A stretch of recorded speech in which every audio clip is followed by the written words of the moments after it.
Alonso Pita da Veiga, la batalla de Pavía y su escudero, que era un primo. Cuéntanos, María, sitúanos a los personajes. Bueno, estábamos hablando del prendimiento de Francisco I, pero bien, es que antes del prendimiento Alonso ya había hecho una gesta heroica, que fue que cuando el estandarte de la Cruz de Borgoña es aprehendido por los franceses, que matan al alférez que lo llevaba, él se lanza en misión suicida a recuperar el estandarte.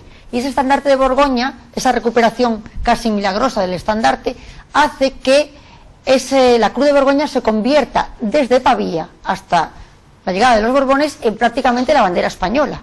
O sea, porque se consideró que el haber recuperado la bandera de Borgoña había sido un signo de la providencia, de que la provincia estaba de su lado y que la batalla se iba a ganar, como de hecho se ganó. O sea que ya Alonso, antes del prendimiento, ya había hecho la recuperación de la cruz, que es muy importante en el campo de las banderas, porque es que todavía hoy muchísimos regimientos llevan la bandera de Borgoña, que luego también se llama la Cruz de San Andrés. Ahora prácticamente todos, con la nueva digamos, heráldica del ejército, el aspa de Borgoña, Cruz de San Andrés, está prácticamente... ¿Qué es el aspa? Es el fondo blanco y el aspa, que hasta el siglo XVII era lisa y luego coge los nudos de ramas.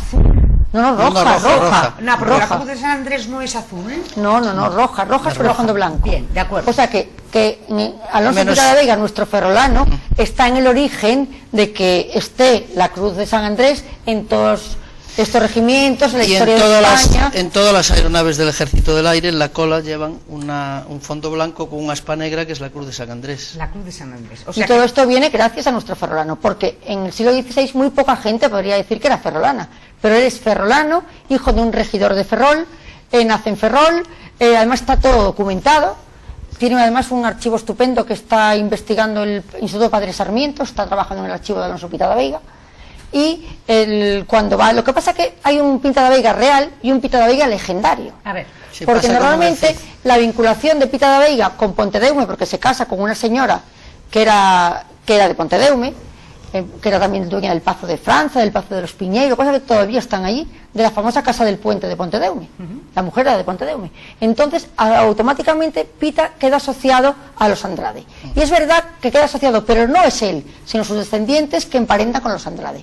Pero siempre se ha dicho que iba con los Andrade, y no iba con los Andrade. Él iba con el tercio de uno que se llamaba Hugo Moncada. Él era hidalgo porque cuando el emperador les da el privilegio de armas a los tres que capturaron a Francisco I, solo le da la hidalguía al vasco, porque los otros dos ya la tenían. Ya eran hidalgos. O sea, ya eran hidalgos. Y además él era señor de Villacornelle. Es un título precioso, que creo que es una zona que está cerca de Narón, Villacornelle. Sí, a mí me suena muchísimo. Y además, luego que ya cuando emparenta, pues es señor de Mandiá, de Naraío, o sea que ya, además, hay que decir que desde este Pita hasta la actualidad, durante 500 años, prácticamente todos se han casado con familiares de la zona, siempre con primas terceras, primas cuartas, o sea que hay una especie de endogamia ferrolana en esta familia, porque se van casando unos con otros y ya empieza su gran vinculación, no solo con Ferrol, sino con la defensa, porque hay 500 años ininterrumpidos de Pita da Veiga al servicio de España, la mayoría en la marina, pero también muchos en caballería, o sea que ahí ya empieza. El caso es que Pita, después de la recuperación de la Cruz de Borgoña y después de estar presente en el prendimiento, el emperador Carlos le da el famoso privilegio, donde reconoce sus méritos por haber aprendido, le da derecho a utilizar unas nuevas armas, y en esas armas aparecen todos aquellos objetos que él captura cuando captura a Francisco I, que es una cruz, una especie de banda de brocado donde llevaba 4 cruces bordadas en plata, un crucifijo que por lo visto ya lo llevaba Carlomagno y que era el crucifijo fetiche de Francisco I. Crucifijo de la Veracruz, dice, de la Veracruz, sí. En los libros de historia. También la manopla del arnés que tenía Francisco I, que aparece en el escudo de armas de los Pita da Veiga. El arnés, para los que no estén puestos en ese tipo de artefactos, es una armadura. Arnés se dice la armadura completa de placas. Ajá, eso es el arnés. Eso es el arnés. Pero incluso la leyenda dice que incluso Francisco I le arrebatan un trozo del lignum crucis. Pero eso no está documentado, pero la leyenda lo dice así. Sabes que el lignum crucis es uno de los trozos de las astillas de la cruz de Cristo. Eso es legendario, pero no está documentado. Además hay 2 personas expertas en Pita da Veiga, uno es uno de sus descendientes, Gabe Pita da Veiga Goyanes, que cuando digo algo de los Andrade ya me está siempre riñendo, que no iba con los Andrade, yo siempre le digo ya, pero legendariamente... En los libros de historia dicen que iba en el tercio de Andrade, lo citan así. Sí, porque legendariamente se une a los Andrade. Pero hay un error, no iba con los Andrade. No iba con los Andrade, lo que es verdad es que emparentaron con los Después Andrade, se emparenta con ellos. se afincan en Pontedeume, con lo cual hay una relación muy estrecha. Y tenemos a Alonso Pita da Veiga y a su escudero. Luego, y también otra cosa, que es que Andrade llevó 50 naves a la conquista de Italia. O sea que también la conquista de Italia, Pavía, era muy normal que se pensara que Pita da Veiga fuera con Andrade. Era lógico, venían los dos de la misma zona, venían los dos de Galicia, uno de Pontedeume, otro de Ferrol, hombre, estábamos al lado. ¿Sí? Y luego, aparte que él iba en la caballería pesada, quiere decir que aunque también se ha dicho que eso era un segundón y tal, no era segundón, y hombre, él tenía su armadura y tenía su caballo, tenía su, en fin, que no era un mindundi de por ahí. Y luego además que uno que le acompaña, aunque tampoco está documentado, pero era su primo, que fue el albacea de su testamento, que era un lago de Barallobre, que hoy precisamente me estuve leyendo en la historia del lago de Barallobre y se llamaba nada menos que Lanzarote del Lago. No me lo puedo creer. Lanzarote del Lago de Barallobre, ¿ustedes qué parece? Sí, Lanzarote del Lago. O sea que me pareció curiosísimo y además Lanzarote del Lago deja a Pita como albacea de su testamento. O sea, estaban ligados con Franza, con Barallobre, o sea que es un linaje eminentemente ferrolano. Completamente. Y además que estén ahí en esa primera fila en la batalla de Pavía. Y además, desgraciadamente, aunque legendariamente se habló mucho de Pita y tuvo calles por toda Galicia, pues la verdad fue un personaje que se olvidó. Es verdad que la familia me sorprendió cuando ya contaremos el cuadro de Pita, que yo tengo mucha relación, sobre todo con uno de ellos, con Ramón Pita da Veiga, hijo del almirante Pita da Veiga Jáudenes, también ferrolano. Pues me asombró cómo hablaban de Alonso como si hubiera muerto antes de ayer. Sí. Y cuando hablaban de la batalla, incluso hablaban de la bataglia, hablaban en italiano. De la bataglia. Porque es que en Pavía... Pero es que en Pavía periódicamente se hace una recreación de la batalla, hace unos actos impresionantes. Hay un museo. Todos los años. Hay un museo. Y presentan todos los estudios, todas las novedades, históricamente hablando, de estudios que se van descubriendo, la presentan año a año. Celebran la batalla todos los años en Pavía. Fíjate tú. Y hace unos años el que presidió la fiesta fue el almirante Pita da Veiga Jáudenes, estuvo allí presidiendo los actos de Pavía. O sea que en Italia incluso hay un museo de Pavía, o sea que está muy presente. Aquí tenemos, como recuerdo, dos regimientos. Existía antes el regimiento de húsares de Pavía. Los húsares tenían dos regimientos, uno húsares de la Princesa y otro húsares de Pavía. El regimiento, no como húsares, pero todavía subsiste un regimiento de caballería, que es el regimiento de Pavía. Y hubo también un regimiento de infantería de Pavía, pero que ya fue disuelto.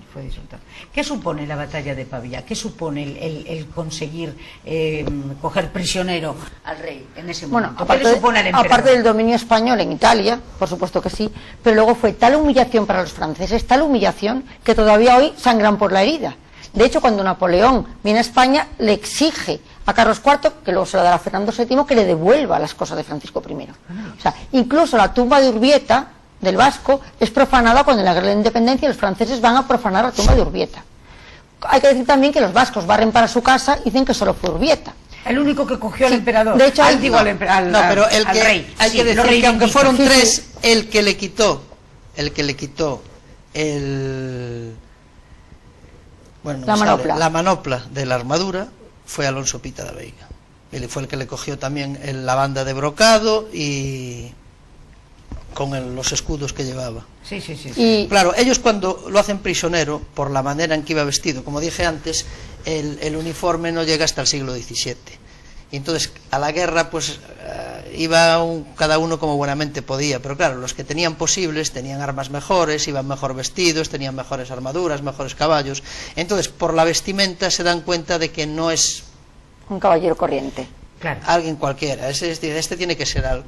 Entonces claro, después o sea que ellos en realidad no van a por él, les cae por casualidad. Bueno, casi sí, pero también hay que decir que la familia Pita da Veiga todavía hoy conserva, por una parte, el privilegio del emperador Carlos, donde le reconoce su hazaña a Pita da Veiga, le da derecho a las armas nuevas y tienen el documento original, que hay que decir que Fraga Iribarne estaba loco por conseguir ese documento para Galicia. Yo digo ¿y por qué Fraga tenía esa con Pita da Veiga? Y es que también el conde de Andrade era conde de Villalba. O sea que también esa relación Andrade-Pita da Veiga. Y luego ellos también conservan la cédula que Francisco I le da a Pita da Veiga por haberle salvado la vida. O sea que está todo totalmente documentado, de que Pita da Veiga estuvo allí y lo prendió, porque hubo mucho interés de los vascos de decir que era solo el vasco. Por eso, que ya quiero hablar también de ello, cuando el famoso pintor de batallas, Augusto Ferrer Dalmau, ahora mismo quizás con Antonio López, el pintor de mayor proyección internacional y el pintor más mediático, y que yo digo que no es solo un pintor, sino que es todo un fenómeno sociológico, porque ya hablaremos de él, yo por circunstancias de la vida tuve la inmensa suerte de ser su asesora, soy asesora de arte, y me suelo consultar los cuadros que pinta, y precisamente estaba pintando la batalla de Pavía. Y entonces me manda un poco el boceto y yo veo que hay unos caballeros al fondo y entonces le digo, por favor, tienes que pintar entre los caballeros a Pita da Veiga. Y me dice, ¿Pita da Veiga quién es? Me suena pero ahora mismo no caigo. Digo, Pita da Veiga fue el que aprehendió a Francisco I. Y me dice, pero ese no fue un vasco. Digo, no fue un vasco, no fue un vasco. Fue uno de Ferrol. Fue uno de Ferrol. Y además él, que quiere mucho a Ferrol, digo, también iba un vasco, tal, pero fue uno de Ferrol. Además, fíjate, era de Ferrol, y fueron los tres. Bueno, el caso que, por favor, píntame a Pita da Veiga entre los caballeros. Digo, ponle un estandarte, ponle algo, pero que yo sepa que es Pita da Veiga. Porque así ya tenemos a Galicia en tus cuadros. Y como yo siempre digo que los cuadros de Ferrer Dalmau van a pasar a la posteridad, no solo porque sean magníficos, que son extraordinarios, sino por el documento histórico que está plasmando y que además tienen la virtud de que cualquier cosa que pinta es como si volviera a la palestra, la gente habla, es como si resucitara aquellos periodos olvidados de la historia. Y entonces que yo... Puesta en valor, que dicen ahora los políticos. Sí, puesta en valor, sí. El empoderamiento de la imagen. Entonces, pues... Pero me dice el que no, me dice, mira, no me viene bien, es un cuadro de masa, yo quiero que sea un cuadro de batalla, no quiero singularizar a nadie. Y yo, por favor, por favor. La verdad que yo fui francamente pesada, yo insistí muchísimo, y además, precisamente tengo un amigo, Ramón Pita da Veiga, y yo le dije, mira, no te quiero decir nada, pero que sepas que estoy gestionando, presionando a Augusto para que nos pinte a Alonso. Y entonces este chico, que vive en Mallorca, pero que también es muy ferrolano, dice, por favor, lo que sea, pero por favor que nos pinte a Pita da Veiga. Digo, bueno, yo lo voy a intentar, pero no te prometo nada. Oye, no sé si fui tan pesada o es que él es muy generoso, que también lo es.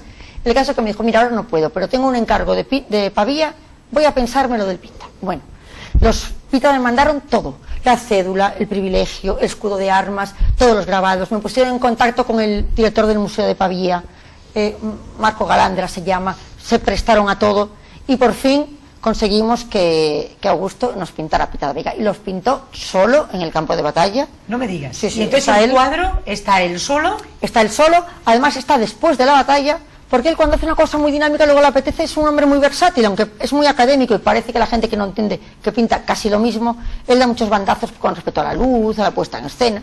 Y entonces si el otro era un cuadro de plena batalla, este era un cuadro, puede decirse que crepuscular, o sea, apocalíptico, un cielo con unos rojos, y está ahí Alonso en su caballo después de la batalla contemplando la carnicería que contaba Piñón, incluso con todos los buitres sobrevolando los cadáveres. O sea, muy apocalíptico. Sí, muy apocalíptico, pero bonito. Además que incluso yo le dije a Ramón, ¿cómo eran los Pita da Veiga? Dice, pues mira, eran anchotes, bajitos, y yo le digo a Augusto, me tienes que pintar como eran, y lo pinta, y luego además lleva a su lado a su primo, el de Barallobre, que no está documentado, porque siempre me riñen los puristas de Alonso, no está documentado que fuera el primo. Pues el primo estuvo en esa batalla, lógicamente iría con él, que era el escudero, que era el lago. Bueno, el caso es que, como si lo fuera. Además, a veces las leyendas son tan bonitas como la historia. Si no vero ben trovado, ¿no? Que me riñen mucho, pero a mí me hacía mucha ilusión que no estuviera un ferrolano, sino dos. Entonces tenemos a Pita en la batalla, luego hay un asquete alemán que está a su lado, y al lado está el de Barallobre, que lleva el estandarte. El de Barallobre lleva el estandarte. Pero hay otra cosa muy curiosa, que cuando él estaba pintando a Pita da Veiga, llegó Informe Semanal a hacer un reportaje. Además era casi el Día de las Fuerzas Armadas, de hecho se emite el Día de las Fuerzas Armadas, se llama El Ejército de Dalmau, creo que se llama, que como a través de un pintor él iba recuperando a todos los militares del pasado y tal. Entonces, pues, él está pintando el cuadro, y además, hombre, este hombre súper mediático, el más condecorado, además hay que decir que es académico, o sea, es académico de Bellas Artes de Santa Isabel de Hungría, de Sevilla, que es la academia de Bellas Artes casi más antigua de Europa, que lo fundó Murillo. Es un reconocimiento que le hicieron hace poco. Además es creador de escuela, o sea, este hombre que tiene 53 años, que sea creador de una escuela de pintura, o sea, es una cosa inaudita, porque ya hay una corriente de pintores que le siguen. Y entonces, pues cuando este informe semanal precisamente le recoge pintando a Pita da Veiga. Y no es el típico documental de Dalmau, que tiene muchos, con músicas muy heroicas, unos cuadros impresionantes. No, está él con la brocha pintando, concentrado, con el pincel, y se ve cómo está pintando a Pita da Veiga, y además sale Pita da Veiga, Pita da Veiga. Bueno, fue como si fuera ya el mayor pelotazo publicitario para Pita da Veiga de su historia, porque estuvo en prime time en la primera cadena, y además el ejército de Pita y Pita y Pita. Y veo que está pintando y que lleva la bandera imperial. Entonces, que el águila bicéfala. Y yo le digo, hombre, ya que Alonso recuperó la Cruz de Borgoña, tienes que pintarla. ¿Tú crees? Digo, hombre, claro, porque a partir de Pavía... Bueno, el caso es que rectifica y el cuadro definitivo lleva la Cruz de San Andrés, la Cruz de Borgoña, y lleva, ahí tenemos al de Barallobre con el estandarte, y yo tengo que decir, como ferrolano, como aficionada, no, como crítica de arte, como doctora en historia del arte, pero como ferrolana, y además yo creo que ha sido mi pequeña contribución a la historia de Galicia, porque ahí está para la eternidad. ¿A dónde va ese cuadro, María? ¿Qué pretende hacer con ese cuadro? Sobre lo que dice María, tengo que decir que tú ahora pones en el Google Alonso Pita da Veiga y ya te sale el cuadro. Es lo primero que ya conseguimos que salga el cuadro. O sea, ya está identificado. El cuadro con el de Barallobre en la esquelete y la bandera. Alonso Pita da Veiga, pongan ustedes en Google y sale así. Y sale tal cual, tal cual. O pones Pavía y sale. Y luego hay que decir que Ferrolano donó una réplica del cuadro a la batalla de Pavía, la batalla del regimiento de Pavía, y normalmente Ferrer Dalmau hace una cosa que hacían en el siglo XIX que ahora no se hace, que es presentar los cuadros. Ajá. Eso, ahora se presentan los libros, pero los cuadros no. Pero Augusto lo hace. Además que este señor tiene una cosa única, que es que genera expectación. Cuando la gente está pensando ver qué es lo que va a pintar Ferrer Dalmau, porque tiene una legión de seguidores, pero hablamos de decenas de miles de personas. Empezando por Pérez de Reverte. Bueno, Pérez de Reverte es el que le puso el sobrenombre de pintor de batallas y el que cuenta con él prácticamente para todo. Y entonces, pues él dona una réplica del cuadro al regimiento de Pavía. Y entonces yo le digo que, hombre, que ese acto tiene que hacerlo en la Casa de Galicia. Dice, ¿y por qué? Digo, hombre, porque esto es tu primer cuadro de la historia de Galicia y tiene que estar en la Casa de Galicia. El caso es que gracias al consejero de Cultura de Galicia conseguimos que, contra correloj, porque el cuadro se iba y teníamos que presentarlo, que se presentara en junio en Madrid. Fue un acto, para mí, fue muy emocionante, donde estuvo el almirante Pita da Veiga, hijo, descendiente, además por varias ramas del Pita da Veiga, estuvo el Gemel, el jefe del Estado Mayor, que es de Lugo, el teniente general Varela, estuvo Augusto Ferrer Dalmau. Perdón, general de ejército. General de ejército. El jefe de Estado Mayor es general de ejército, por encima de teniente general. Vale, no, la verdad que yo es el experto. Pero tuvieron el detalle además de mandar un húsar de Pavía uniformado como el húsar de Pavía. No me digas. Sí, con todo. Y luego además yo también estuve en la presentación y tuve la suerte de que varios ferrolanos acudieron, como José Piñón, pero también estuvo Paco Alonso Ucero, también tremendamente ferrolano, que acudió. También estuvo Antonio Blanco Núñez y muchos asistentes Pita da Veiga, y la verdad que fue un acto, para mí fue muy emocionante, pero la verdad que no soy objetiva porque yo estuve tan involucrada que... Sí, ayer los de Ferrol éramos mayoría, hay que decir. Ganaba Ferrol. O sea que bueno, pues entonces se pone en su sitio, porque mucha gente a lo mejor no tiene ni idea de esta historia, de este ferrolano, hombre, de este personaje. Y es positivo porque, queramos o no, y es triste reconocerlo, sale Ferrol por algo bueno, porque últimamente Ferrol siempre sale por un jaleo, por un apuñalamiento, por una desgracia, porque hay una reivindicación, porque no hay trabajo, y entonces que salga Ferrol por algo bueno, pues ya casi parece que nos sorprende. Son nuestros héroes ferrolanos. Yo os decía que antes había otros también. Porque la batalla de Pavía es en 1525. Yo me remonto, fijaros, a 1340. La batalla del Salado, batalla fundamental para controlar en el estrecho a los musulmanes. Y en esa batalla hay una hueste que se caracteriza por su valor, por su valentía, por su bravura, y es condecorada en esa batalla, 1340.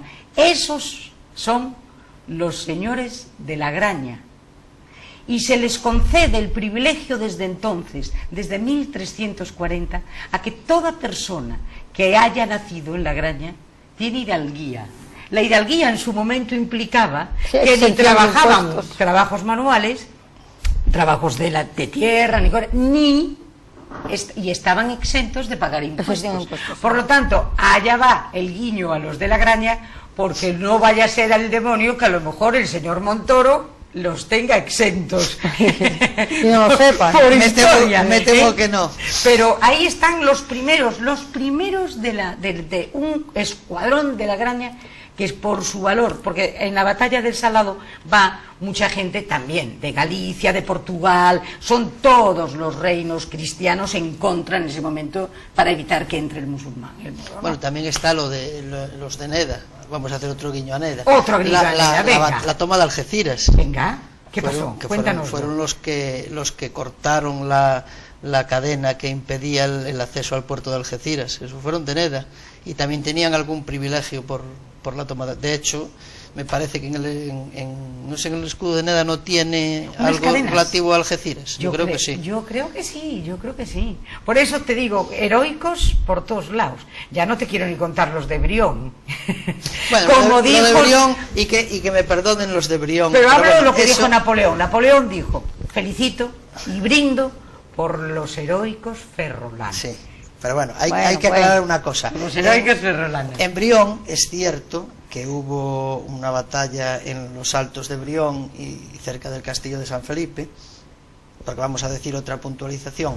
San Felipe, nosotros decimos San Felipe y pensamos en el pueblecito, y llamamos Castillo de San Felipe porque pensamos que está en el castillo, pero en realidad el castillo de San Felipe es lo que da nombre al pueblo. Claro, porque Felipe el castillo II, se llama así por Felipe II, sí. porque el primer castillo del siglo XVI se hizo en época de Felipe II, por eso se llama Castillo de San Felipe, en honor a Felipe II, y es el castillo el que le da nombre después al lugar, no al revés.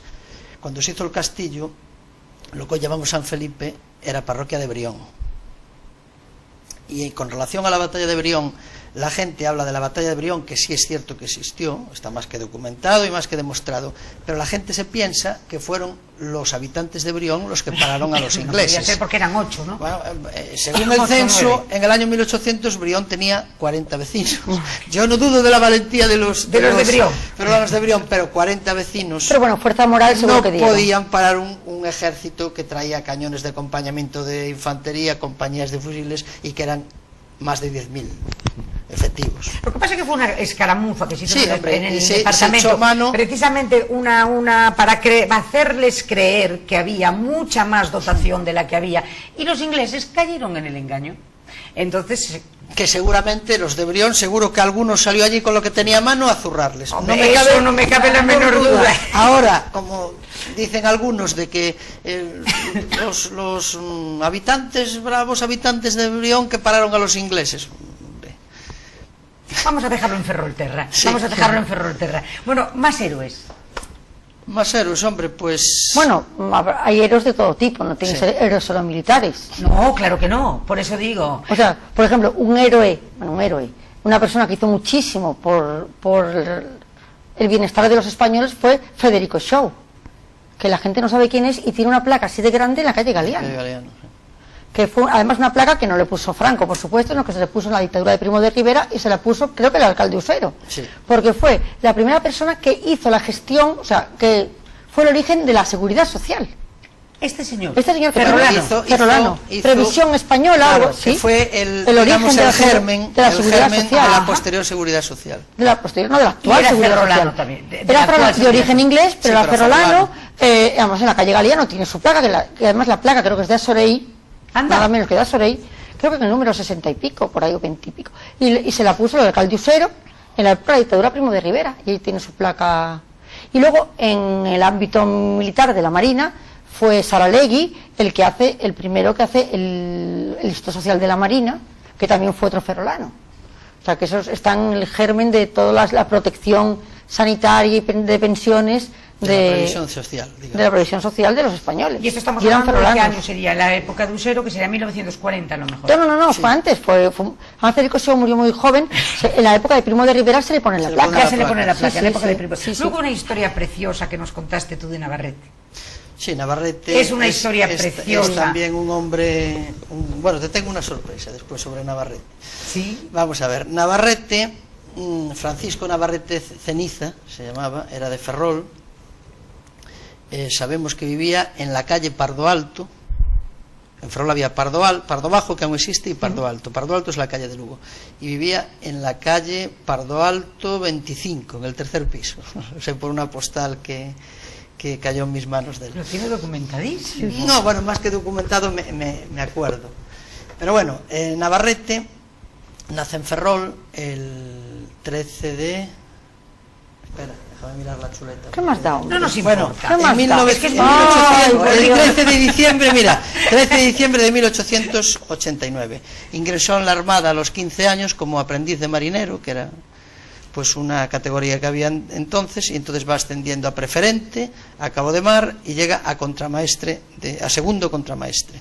Y estaba, siendo segundo contramaestre, estaba embarcado en la corbeta Nautilus, que es un barco que tuvo mucho que ver en la historia de Ferrol.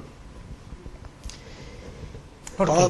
Pues por otros motivos, porque fue el barco que dio la vuelta al mundo con Villamil, Villamil. que era asturiano, pero afincado en Villamil el Seijo. vivía en el Seijo, aunque había nacido en Asturias, en Castropol, pero está muy vinculado aquí.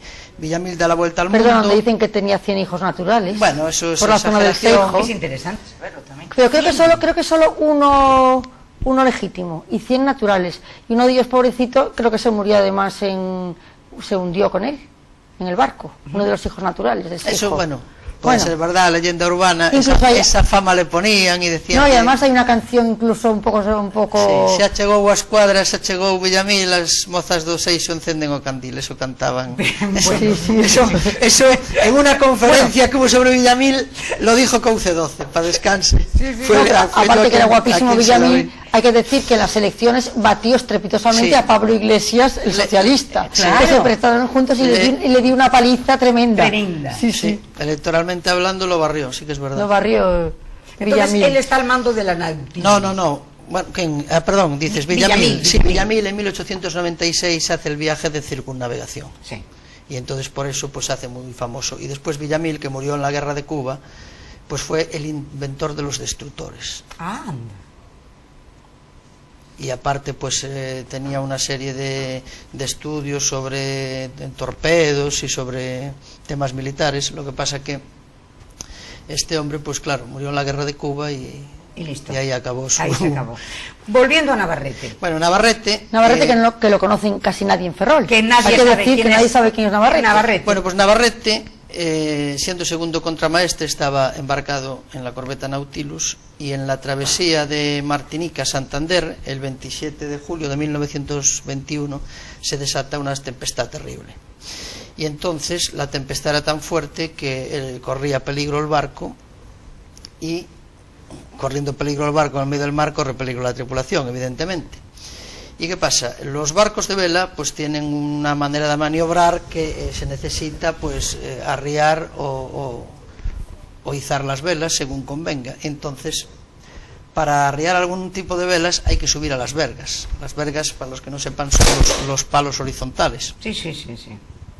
Y entonces, con una tempestad pues terrible, él sube al palo de proa, al trinquete, y lo tengo también aquí anotado.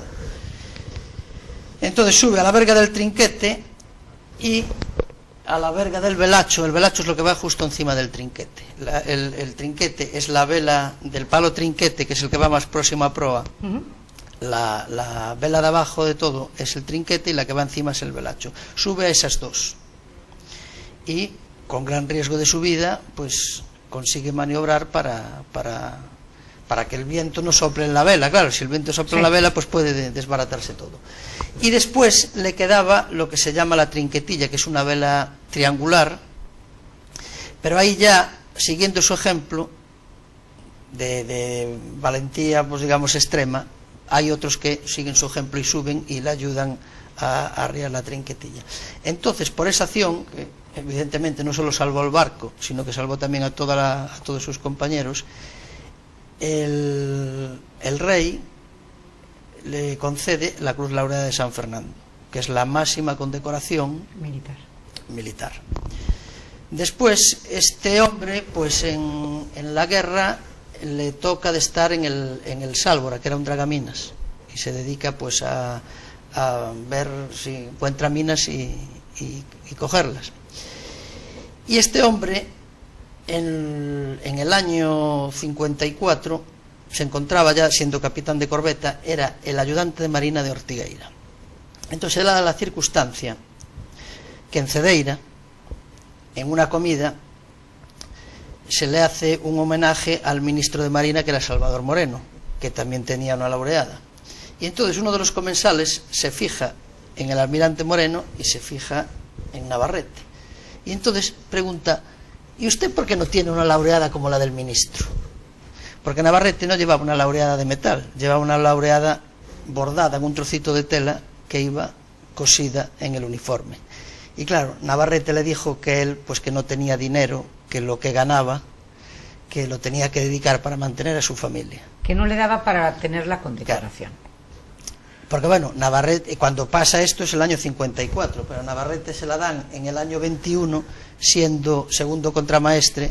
Si de capitán de corbeta no ganaba mucho, los sueldos en la milicia no es que sean muy altos, pero de segundo contramaestre ganaría muchísimo menos. Y entonces además tenía familia. Pero total que la llevaba bordada. Entonces Constantino Lobo Montero hace una suscripción popular. Dice: este hombre hay que comprarle una laureada como sea. Y como era el ayudante de marina de Ortigueira, cuando se enteran en Ortigueira, todo el pueblo se vuelca y empiezan a dar dinero para comprarle una laureada, que lógicamente querrían comprarle una, pues me imagino que sería de lujo. Pero se da la circunstancia que un mes antes de que hagan la ceremonia para entregársela, este hombre se muere y nunca el pobre llegó a tener la laureada de metal. Oye, una pregunta que a mí me choca mucho. Tú me dices ahora, suscripción popular para la laureada, pero sí. ¿Tanto cuesta la laureada? No creo. ¿Cuánto cuesta una pasa? medalla o una condecoración? No, mira, pasa. O sea, si dices que Tino Lobo hace una suscripción popular pero para la medalla de Navarrete, hay que darse pero cuenta... no se le podía regalar él, o digo yo, ¿es tan caro una Vamos a ver, la Cruz Laureada de San Fernando, que es la máxima condecoración militar en España, se dan contadas con los dedos de la mano. Y entonces no es, por ejemplo, una cruz al mérito militar. Necesitas un orfebre especial para que claro, te la haga. No es una cosa que suele estar a la venta, porque se conceden poquísimas. Y entonces, claro, seguramente hoy las tienes de reproducción, sí. Y hay sitios de estos de que pero venden, en su momento, que es de lo que en su momento se hacían contadísimas y claro, tenía un valor que para un... Pero es una cosa curiosa, porque si a una persona le dan una distinción tan importante, ¿qué menos que la propia corona regale esa distinción? Lo lógico sería que se la dieran, pero... ¿cómo te van? O sea, te dan la distinción para que te la compres tú. Lo lógico es que te den el papelito. O sea, te dan el papel y luego tú te lo compras. Eso es la cosa más fachosa que he visto en mi vida. ¿Vosotros cómo lo veis? Es que pues, no lo entiendo. Cosas del presupuesto, cosas de la penuria económica. Bueno, cuando eres un caballero de alguna orden no te regalan el uniforme, tienes que hacer tú la Cruz de Malta, tienes que hacer tú el uniforme también. Hombre, pero la medallita... Pero bueno, ya que te dije que tenía una sorpresa, te voy a enseñar la sorpresa. No me digas que toma, tienes en la mano la laureada de Navarrete. La laureada de Navarrete, por favor. Toma, un primer y plano. Esta, sabes que en Marina hay el uniforme azul y el uniforme blanco, esta es la del uniforme blanco. ¿Qué? ¿Y cómo las tienes tú? Pues mira, como la tantas... del uniforme azul y la del uniforme como blanco. Tantas cosas en Ferrol... Las laureadas de Navarrete. Como tantas cosas en Ferrol, te puedo decir que eso acabó en un rastro. No me digas. Y pues... bueno, no creo que le parezca mal que lo mencione. Mario Valdivieso, un amigo mío, pues las compró sin saber lo que eran. Después, como compró una serie de papeles, descubrió lo que era y tuvo el detalle de, cosa que le agradezco mucho, de regalármelas. Y yo te agradezco mucho que hayas tenido el detalle de traerlo aquí para este... Mira, es una pena, porque tú dices, esto terminó en el rastro. Porque en Ferrol, desgraciadamente, muchas cosas terminan así, porque no sabemos valorar. Y parte de los papeles de él acabaron en La Coruña, en un rastro. No me digas. Y parte de los papeles en La Coruña. O sea que el Galatea en este momento está en Glasgow. Bueno, del Galatea ya no tiene nombre. Podríamos hablar también del Galatea. el héroe del barco Galatea, y lo dejamos, está en Glasgow en este momento. Y pudo estar en Ferrol. Y pudo estar en Ferrol. Es que esto tiene nombre. Eso es lo triste. Es que esta ciudad no aprende. Es que no aprendemos. Es que en manos de quien Glasgow, estamos. De acuerdo que Ferrol estamos mal y todo lo que quieras. Si Glasgow lo puede mantener, Ferrol también podía tenerlo. Pero bueno, no había voluntad de... No, pero además el reclamo turístico que supondría. Bueno, ya te digo. O sea, fíjate qué reclamo para Ferrol. Claro. Pero es que no. ¿Pero qué pasa entonces en esta ciudad? ¿Qué es lo que pasa? Que pues yo creo despreciamos hasta lo nuestro. Es que no solo no lo miramos, hay una ni lo conocemos. Yo siempre digo que el problema es que a muchos, no sé si decir dirigentes o gente que tiene algo de mando o que tiene algo de importancia, digámoslo así, pues que es decirlo, pero Ferrol no les duele. Les duele a lo mejor pues su carrera política o su... A ver, ¿sabéis por qué no otro les tipo duele? de intereses, No les duele pero... porque, vamos a ver, utilizan a Ferrol, se sirven de Ferrol, no sirven a Ferrol. A Ferrol lo utilizan para hacer pista de lanzamiento y salir zumbando. Si vamos luego a la Xunta, si vamos luego a Madrid, les importa un pito la ciudad. Les ha importado un pito siempre. Es triste, ¿eh? Pero es la realidad. No? Y bueno, vamos a hacer un poco de justicia también para hablar de los de Neda. Los de Neda. Hay que decir que la Nautilus, aparte de que generó una medalla propia que dio la reina regente por la circunnavegación, por la vuelta al mundo, la Nautilus creo que es la única unidad de las Fuerzas Armadas que generó 4 laureadas que no hayan sido concedidas por asunto de guerra. No me digas. Sí, porque en el año 13, en el paralelo de Finisterre, hubo... No, perdón, espera, me parece que estoy metiendo... Sí, me parece que se llama así, paralelo de Finisterre, el sitio donde... Pues lo estás diciendo muy bien. Bueno, en el año 13 hubo una cosa parecida de una tempestad y entonces hubieron 3, pero esta vez tuvieron que picar la jarcia, o sea, cortar los cabos para liberar la vela, y uno de ellos era de Neda, que era el cabo de mar Antonio Blanco Paz, y esto fue el 23 de diciembre del año 13, y también les dieron, subió con otros 2, y también les dieron a cada uno de ellos la laureada. O sea, ¿se la dieron a Navarrete? Sí, pero a Navarrete se la dieron en el año 21, después, a estos fue en el año 13. Sí. O sea, el barco generó más laureadas que ningún otro y no por una acción de combate. Señores, como el tiempo pasa y vuela, y como ya, nosotros qué más, poco, qué rápido. hemos llegado hasta aquí. Se ha pasado pronto, eso es que lo hemos pasado bien. ¿Verdad que sí? Cierra, María. ¿Qué dices? Te doy 2 minutos. Te doy 2 minutos a ti, José. A ver. 2 minutos. Yo casi me voy a celar. Me voy a celar porque a todos los que vienen aquí les pregunto, ¿y cómo veis Ferrol? A nosotros no nos vas a preguntar. ¿Y cómo veis Ferrol? Buf. Eso sí, ¿cómo veis Ferrol? Pues mira, yo casi ni lo veo. ¿No lo ves? Vamos a ver. Como antes hablamos de un barco, yo veo a Ferrol como si fuera la Nautilus. Pero veo a la Nautilus desarbolada, con fuego en la máquina, con el fuego llegando a la Santa Bárbara, contra las piedras, con las olas de costado y no sé, y con la tripulación borrachos y peleándose entre ellos. Ya no sé si puedo poner un símil náutico más tétrico o más dantesco. Lo ves fatal. Hombre, yo la verdad me duele mucho decir esto, ¿eh? Sí. Pero yo nunca vi a Ferrol tan mal como lo veo ahora. ¿Ves alguna posibilidad de arreglo? Hombre, yo creo que Ferrol tiene muchas cosas buenas. Tiene muchas cosas buenas, pero aquí estamos discutiendo... la suerte de que hubiera gente que peleara por Ferrol de otra manera, que buscara sacar lo mejor que tiene Ferrol, porque tenemos muchas cosas. Muchas cosas, tenemos historia, tenemos patrimonio, tenemos todo. Aquí se discute del seso de Los Ángeles y llevamos un atraso de, por ejemplo, es una vergüenza que tardes 13 horas en llegar desde Madrid aquí en tren. Una vergüenza. Eso y ya encima no te están nombre. vendiendo que bueno que nos han puesto el AVE. Es que esto es una vergüenza. Y tú vas de Madrid a Sevilla en hora y media o a Valencia, y aquí tardas 13 horas. Eso ya... Por la noche. Y luego, si no, las que ya viene lanzado... Sí, porque el de la mañana ya lo han suprimido, me parece, ¿no? No lo sé. pero desde luego han puesto uno, pero el que viene, 7 horas y media, 8. Y dices, aún menos mal que son 7 horas y media, 8. Esto es una vergüenza, es una tomadura de pelo. Los responsables son todos los responsables políticos, porque son decisiones políticas. Y si en su momento, cuando Coruña creció tanto, se hubieran hecho trenes lanzaderas, Ferrol-Coruña, Ferrol podría haber sido aunque fuera ciudad dormitorio, pero mucha gente que trabajaría en Coruña se compraría en Ferrol y viviría en Ferrol. Perfectamente. Porque tiene mucha mejor calidad de vida y en 25 minutos está en La Coruña. Ahora lo que está de moda es que la famosa y tan traída y llevada peatonalización, pues parece que van a poner la peatonalización y que las pastelerías no van a tener cristales y los perros se van a atar con longaniza, porque Ferrol va a despegar de una manera por la peatonalización. Yo se lo dije en su día al alcalde, la peatonalización del barrio de la Madalena va a ser la puntilla a Ferrol. Para mí va a ser la puntilla. Por mucho que quieran decir que bueno, que no, que los espacios que se generen, que la gente vendrá a comprar la piso. Puntilla. Para mí. Y después, pues últimamente, pues lo único que veo que se hace es cambiarle el nombre a Ferrol. Ahora, antes éramos Real Villa, después fuimos Ferrol, después fue más adelante el Ferrol del Caudillo, ahora es el Ferrol de la Terraza.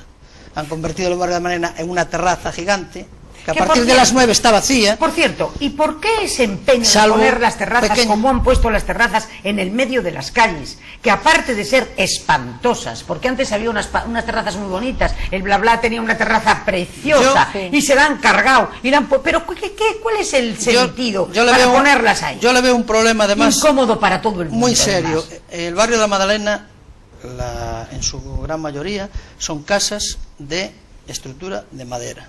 Como haya un día, porque yo eso lo he visto en Ferrol Viejo, que he tenido que ayudar una vez a bajar a un señor que estaba ardiendo una casa y estaba el hombre en el balcón que no podía pasar para adentro y hubo que ayudarlo a bajar por una escalera. Y por el incendio de esa casa ardieron 6, porque ardieron 4, pero 2 solo les ardió el tejado, pero una casa sin tejado, adiós casa.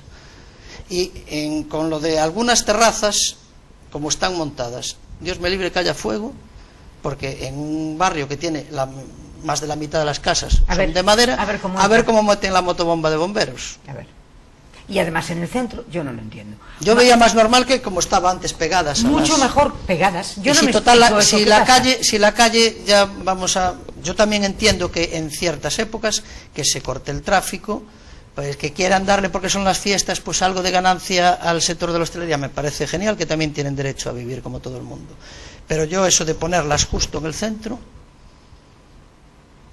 si luego pasa algo que hay que meter una motobomba o una ambulancia... A ver cómo hacemos. ¿Cómo se hace? A ver cómo. Yo creo que de desastre. María, medio segundo. Nada, yo encantada de estar en la televisión de Ferrol. Recordar a los amantes de Ferrol y de la pintura que este sábado Televisión de Ferrol patrocina un maravilloso concurso de pintura rápida que recomiendo a todo el mundo, donde vais a ver pintura, además pintura de calidad, porque vienen unos pintores extraordinarios y además empiezan a pintar con lienzos en blanco a las 10 de la mañana y a las 6 entregan las obras terminadas. Entonces, si vas paseando por Ferrol, vas viendo cómo van pintando y es una experiencia única. ¿No? En el puerto. A ver, dejan pintar en cualquier sitio de Ferrol, pero la verdad que la mayoría eligen el puerto. Hombre, lógico. Y se recogen las obras y en el edificio pequeñito del puerto, ¿cómo se llama ese edificio tan bonito del puerto? En la sala de exposiciones. En la sala de exposiciones se dan los premios. Televisión de Ferrol además siempre está cubriendo esta noticia y yo recomiendo, ya que cerramos, que vayan al premio de pintura rápida que se llama Carlos Perille, en homenaje a esta persona tan vinculada a otro ferrolano, que no creo que fuera ferrolano por accidente, y si fuera ferrolano por accidente lo reivindicaríamos igual. Ferrolano sea.